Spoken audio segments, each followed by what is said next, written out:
Drinker Sai movie director Kiran Tirumala శెట్టిపై దాడి జరిగింది. సక్సెస్ టూర్లో భాగంగా గుంటూరుకు వెళ్లిన ఆయన శివ థియేటర్ వద్ద మాట్లాడుతుండగా ఊహించిన విధంగా ఆయనపై దాడి చేశారు.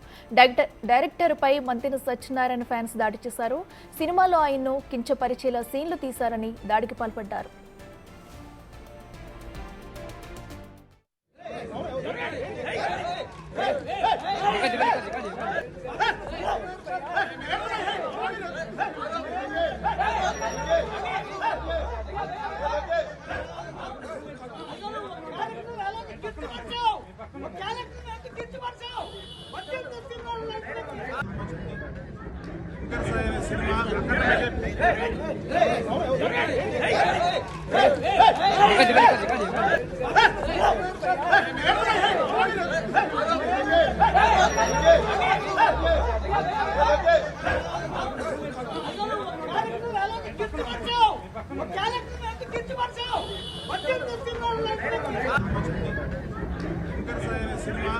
ఇదే అంశానికి సంబంధించి మరింత సమాచారం మా ప్రతినిధి సాయి శంకర్ అందిస్తారు. సాయి శంకర్, చెప్పండి. మనం చూస్తున్నాము అటు డ్రింకర్ సాయి సినిమా డైరెక్టర్ పై కూడా మంతెన సత్యనారాయణ సినిమాలో కించపరిచే విధంగా కూడా సీన్స్ ఉన్నాయంటూ అతని ఫ్యాన్స్ అయితే అటు డైరెక్టర్ పై కూడా దాడి చేయడం జరిగింది. అసలు ఏం జరిగింది, డీటెయిల్స్ ఏంటి?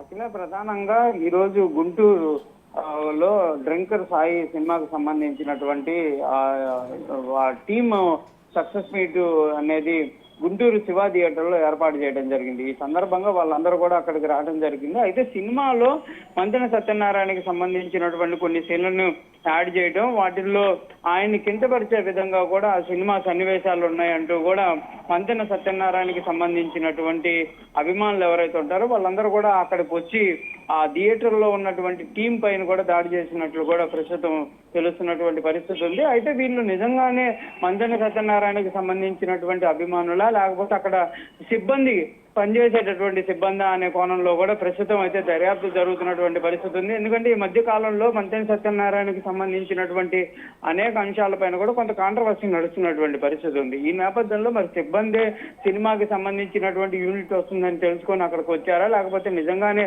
అభిమానులు ఆయన చెప్పేటటువంటి అంశాలను ఎవరైతే ఫాలో చేసేటటువంటి వ్యక్తులు ఎవరైతే ఉంటారో వాళ్ళు వచ్చి ఈ దాడిలో పాల్గొనడం జరిగిందా అనే కోణంలో అయితే ప్రస్తుతం దర్యాప్తు చేస్తున్నారు. ప్రస్తుతానికైతే మూవీ టీం దీనిపైన మాత్రం చర్యలు తీసుకోవాలనే విధంగా కూడా పోలీసులను అయితే కోరినటువంటి పరిస్థితులు ఉన్నట్లు తెలుస్తుంది. మొత్తంగా మాత్రం ఈ సినిమాకి సంబంధించినటువంటి అంశాలన్నీ కూడా గుంటూరులోనే ప్రమోషన్లు జరగడం జరిగింది, అన్ని రకాలుగా జరిగినాయి. కానీ గతంలో ఎక్కడా కూడా కాంట్రవర్సీగా జరిగినటువంటి పరిస్థితులు లేవు. కానీ ప్రస్తుతం మరి ఈ అంశంలో ఎందుకు ఇలాంటి దాడులు జరిగినాయనే కోణం కూడా ప్రస్తుతం అయితే విచారణ జరుగుతున్నటువంటి పరిస్థితులు ఉన్నాయి. అఖిల, అయితే సాయి శంకర్, వీరిరు మధ్య ప్రస్తుతం అయితే వాగ్వాదం తగ్గిందా? అయితే ఒకవేళ సినిమాలో అలాంటి సీన్స్ ఉంటే మంతెన సత్యనారాయణ ఇప్పటి వరకు వాటి మీద ఏమైనా స్పందించారా?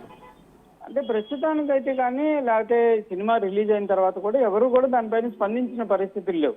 కాకపోతే అక్కడ అంటే అఫీషియల్ గా ఆయన దీనిని నన్ను కించపరుస్తూ కూడా ఇలాంటి సినిమా సన్నివేశాలు చిత్రీకరించారనే విధంగా కూడా ఎక్కడ ఆయన చెప్పినటువంటి పరిస్థితులు అయితే లేవు. కానీ ప్రస్తుతం జరిగినటువంటి సినిమా చూసినటువంటి కొంతమంది మాత్రం ఈ రియాక్ట్ అయినట్లు కూడా క్లియర్ గా అర్థమవుతున్నటువంటి పరిస్థితులు ఉన్నాయి. మరి వాళ్ళు నిజంగా ఎందుకు ఒక రకంగా ఈ అంశాన్ని వాళ్ళు కాంట్రవర్సీ చేయాలనే విధంగా వాళ్ళే చేశారా, లేకపోతే చెప్పలు చేశారా అనేది కూడా ఒక కోణం అయితే వెలుగులోకి వస్తుంది. ఎందుకంటే ఈ మధ్య కాలంలో సినిమాలు సక్సెస్ అవ్వాలనే విధంగా కొంత సినిమా యూనిట్లే ఇలాంటి ప్లాన్లు చేస్తున్నటువంటి పరిస్థితులు కూడా చూస్తాం. గతంలో ఒక ప్రమోషన్కి వచ్చినటువంటి డైరెక్టర్ని ఒక మహిళలు కొట్టడం, అది కొంత జరిగినటువంటి పరిస్థితులు ఉన్నాయి. ఇలాంటి పరిస్థితులే ఉన్నాయా, లేకపోతే నిజంగానే అభిమానులే దాడి చేశారా అనేది కూడా చూడాల్సినటువంటి పరిస్థితులు కనిపిస్తున్నాయి. అట్లా right Sai Shankar, thank you.